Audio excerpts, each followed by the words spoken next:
Okay.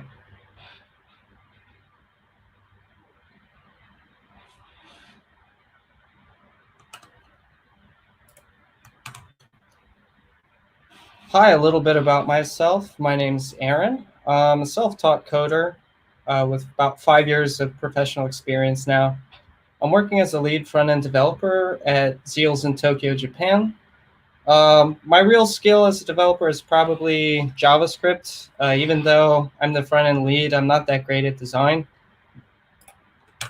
And today I just want to be talking about getting your prototypes on the web with little time and money. Prototypes, because this is a hackathon, so you probably won't be making the final type part of your software. And with little time and money, because hackathons are pretty tough. This presentation will be about SPAs. So anyone who's making an SPA for the hackathon might find this useful.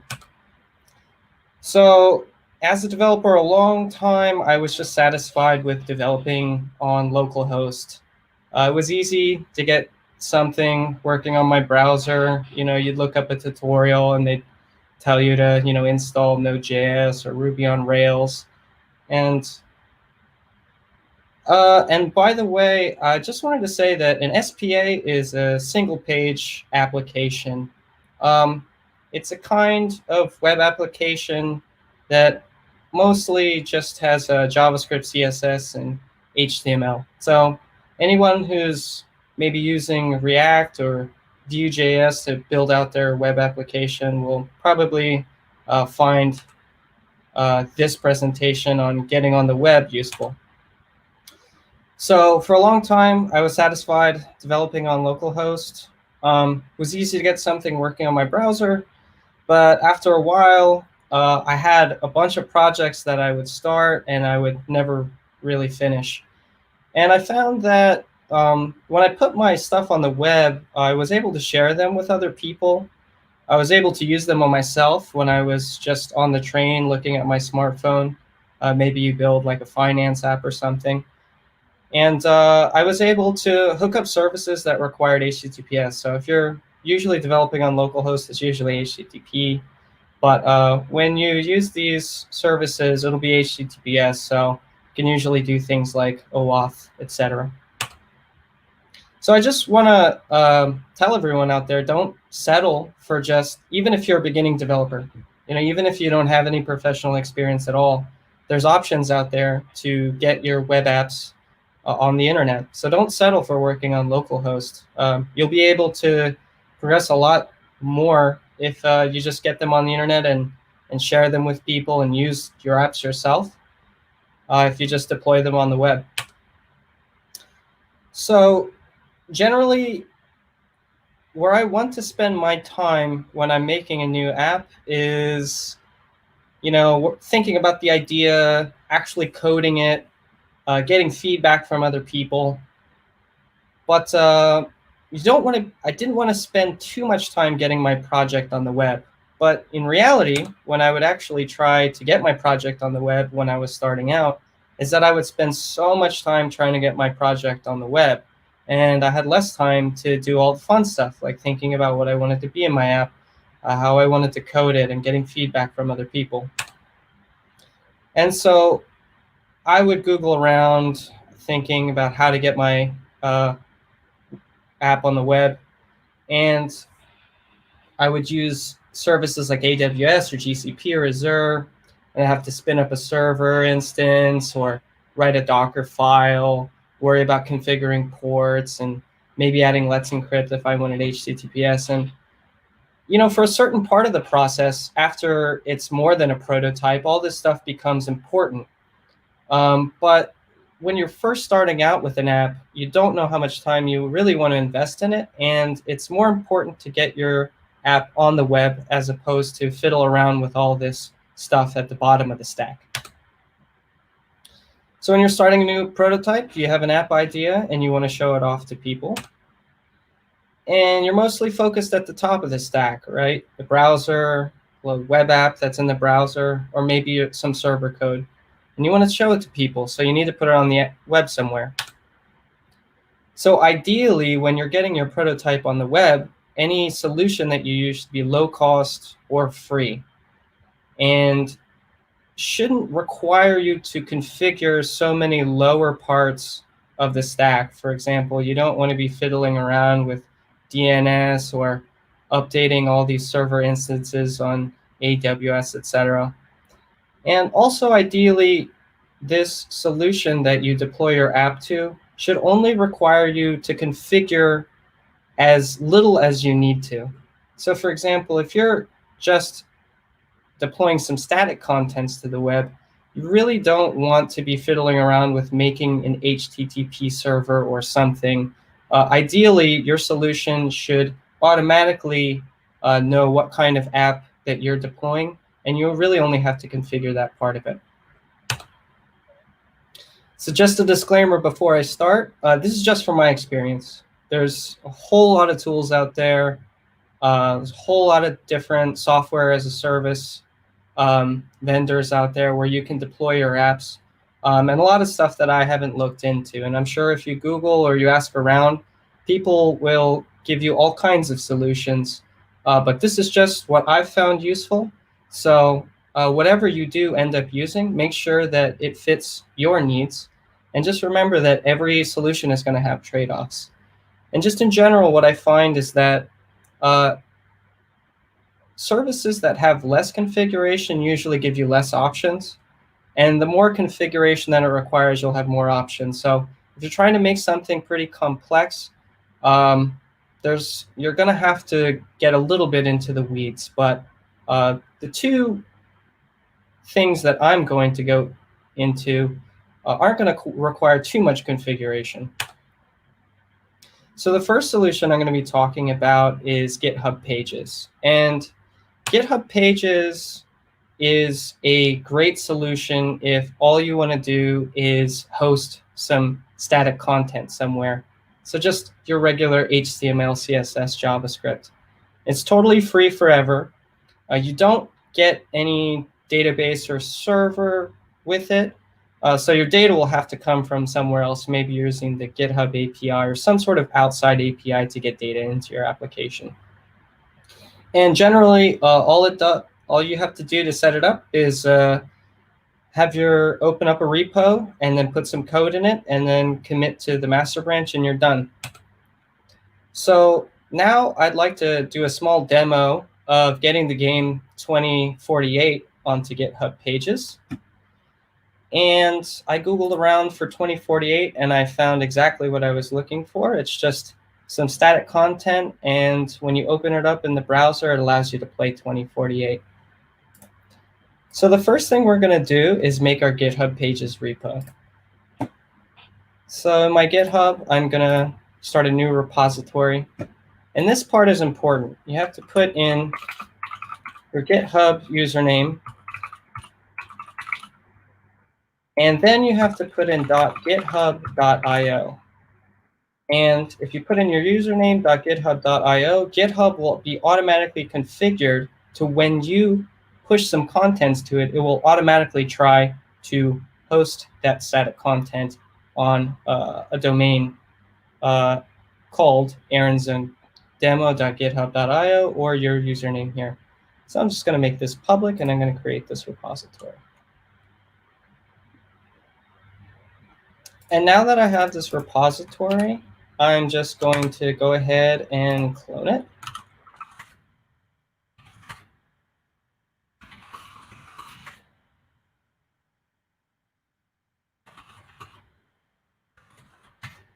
And I'm just going to open this up in my code window here.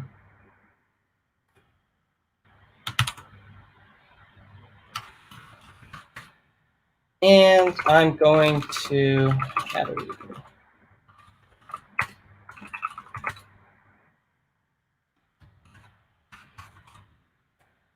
And check that master.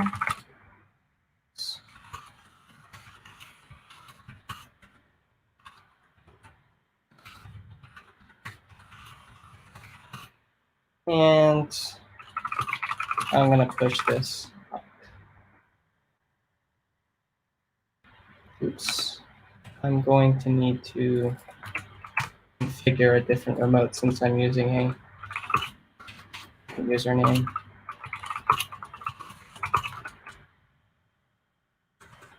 Ideally, you won't have to do this if you have your SSH set up correctly.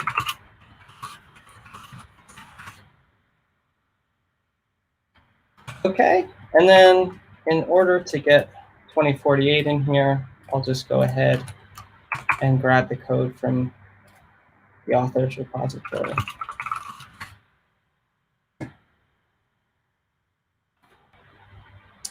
And I'll go ahead and take all the code out of it and drag it into here. And you see now that I have a basic static repository set up here. It has an index.html, and inside that index.html, it has references to the other resources that it needs.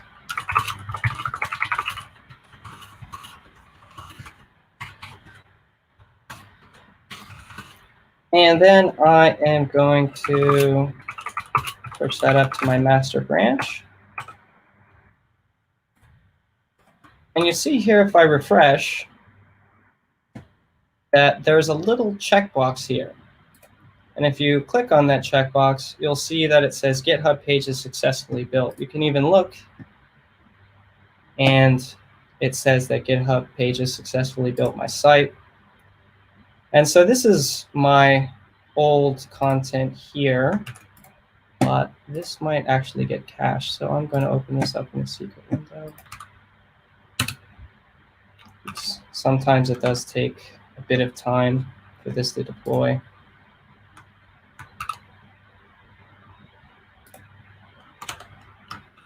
See if it's up yet. Well, it's not quite up yet, but we will wait for a bit and go on with the presentation. Oh, never mind. So yeah, all I had to do was deploy to my master, and now the URL is actually working here, and we have 2048. So, you know, whatever you have, you can just share this URL real quick with everyone at the hackathon, or maybe your developer friends if you're out. And this is just a really easy way to get some static code up on the internet. Okay, I'll just X out of that. So then you might be asking yourself, well, you know, static code is great, but not everything is just going to be some sort of little React app. I mean, you need to contact other services. Maybe you need authentication or a database, etc. And so for that, I recommend what I've been using these days a lot is Firebase. And the reason I like it is because everything is sort of in one place. It offers you a database as Firebase. It offers you cloud functions if you need to do little server-like or REST API type stuff. And it offers you authentication all through a JavaScript API. So, you know, as long as you set up your Firebase correctly, you get all of this functionality right inside of your React or your Vue or your Angular app. You do have to have a bit more configuration than what we just went through with GitHub Pages. So there is that, but what you get back from it is amazing. It's free as long as you have pretty low usage rates. You don't have to register a credit card or anything like that. It'll just cut off. And lots of this stuff is automated with CLI tools. So if you've ever used Heroku or something like that, it's pretty similar. And another thing I really like about it is that it has great documentation. So in order to do this, you could say maybe use Create React App and Firebase just to get something started really quickly. You'd have to go to Firebase, obviously start a new project there, download the CLI tools. You need to log into Firebase using the CLI and make sure that you're using your Gmail associated with the project that you created in step 2. And then you'll have to run Firebase init, and that will automatically set up a lot of the small configuration the small configuration, JSON files, etc. And then after that, depending on your use case, you can usually just follow the Firebase documentation. For example, if you need a database or if you need hosting for images, etc. All the documentation is fairly interactive and good on there. So just to do a demo, I luckily have a to-do application that I made for this talk. And it's just a create React app, very simple. So I'll show you what that looks like by running yarn start.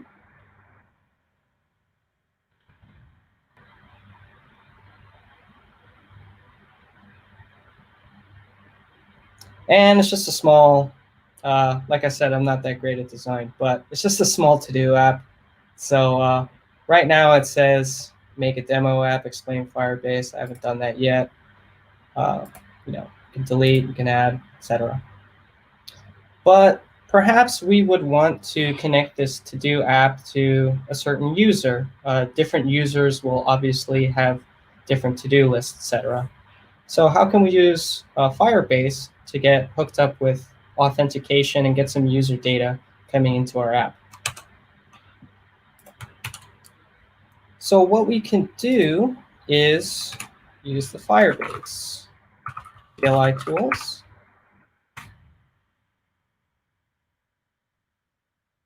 And we are going to use Firebase hosting. I'll just blow this up so people can see. So I ran Firebase init. We'll say we want hosting. And I have already set up a project, so I'll use that. And it's the code zone demo. And I'll use the default public as my directory, since that's what Create React App uses. And it says, do I want a single page application? In that case, it's yes. And I will say no for this. Okay. So now that I have this set up, I need to be able to deploy this application. And you can do that very easily with Firebase using Firebase deploy.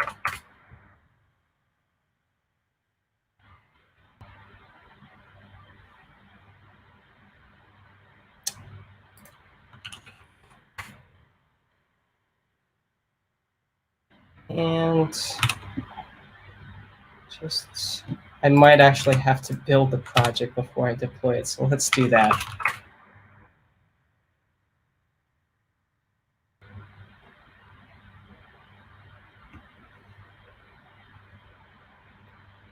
And come to think of it, instead of using public as public, I will actually change my Firebase to use build. And then I'll run Firebase deploy again.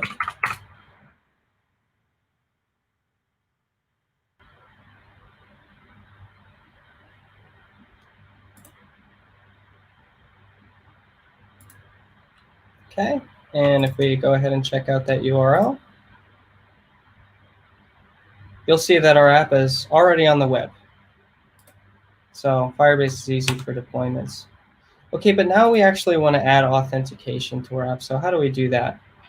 Well, in my app, I have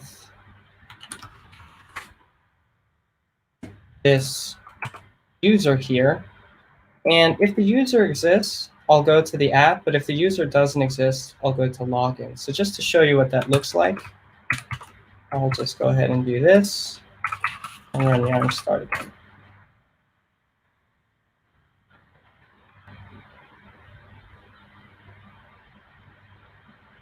So I have a pretty drab just OAuth button here, but it doesn't actually do anything yet.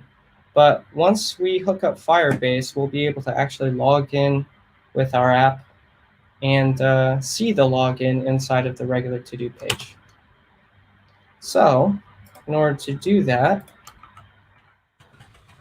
first thing that I'm going to do is set up the Firebase authentication keys, etc. that I'll need. So what you need to do that is just create a small env file for create React app, or any way that you want to get your env variables inside your project.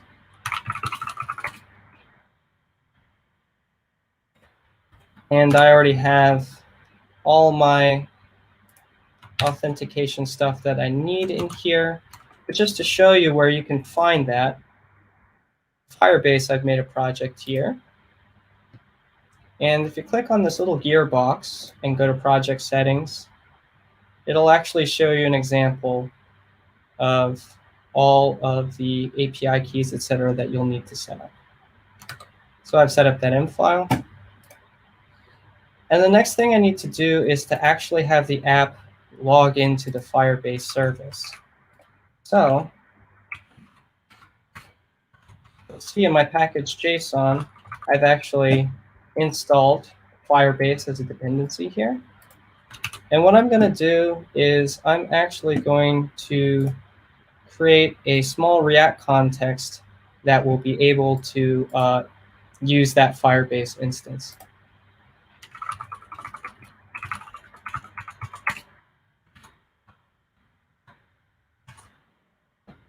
And you'll see here that when I created this context, it imports the Firebase app.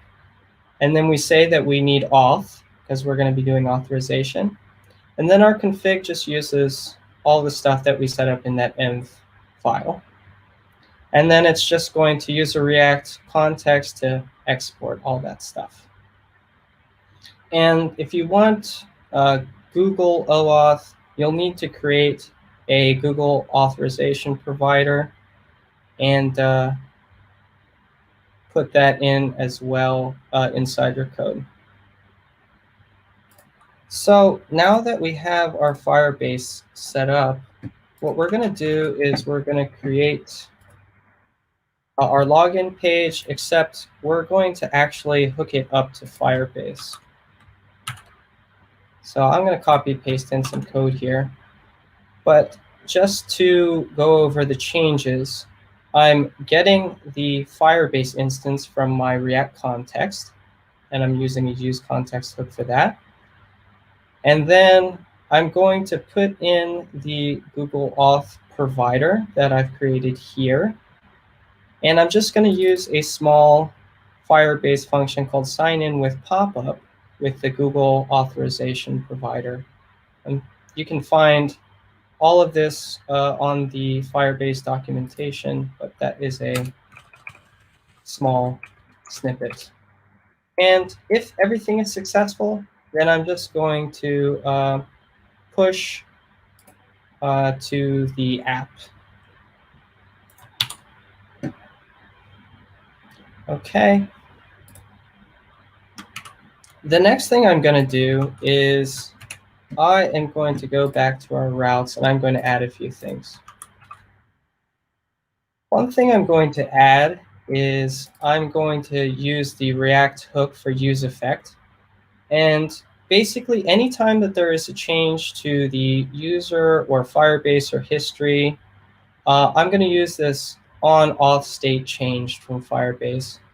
And what this will do is it will take the user, and then I'll update the user inside my state here. And then it will push to the app route. And you can see now that I've got this path here as app. So the base of the app is going to go to the login. But after I get a user, it's going to go to app. And you'll see that my TypeScript is complaining about the user. So let's just put all of that user information inside of our app.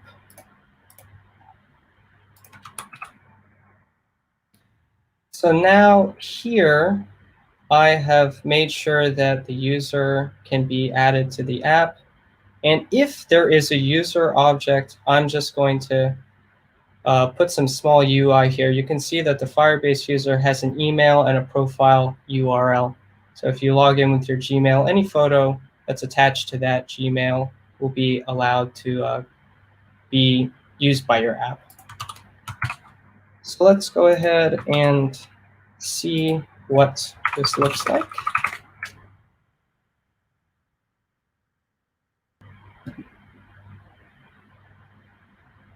So now I don't have a user, so it's giving me the login screen.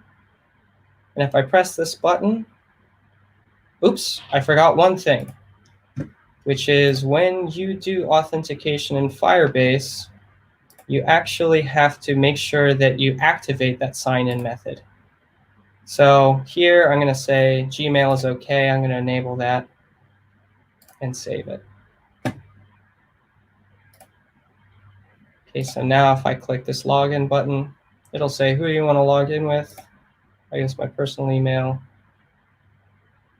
And now you can see that I'm actually logged in with that email, and it has my photo here. And so you can use this information to make sure that only certain rights to the database, you have to be logged in to do them, or if you want to display the user information for each studio, you can do that as well.